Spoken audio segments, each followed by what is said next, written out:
भाव जो राज्य समस्त सरपंच कथा कहते से 7 दिन मध्य क्षमा मागंतु नचेत आगामी दिन में सारा राज्य राज्य सरपंच संघ तरफ आंदोलन कर विगत 2 दिन तले राज्य सरकार जोगान विभाग मंत्री श्रीयुक्त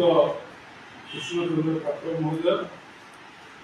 जो सरपंच मान विवाद मंतव्य देते से उद्देश्य आज विस्तृत उद्देश्य बंधुगण से क्षेत्र परिदर्शन समय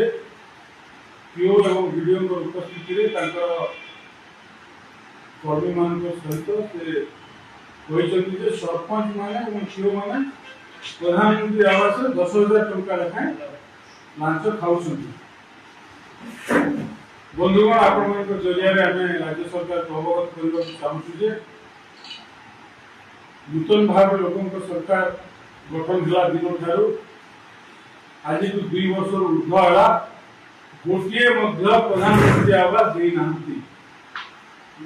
जदि राज्य सरकार गोटे भी घर देना 2 वर्ष है तो सरपंच पीओ मैंने केमी पैसा खाइले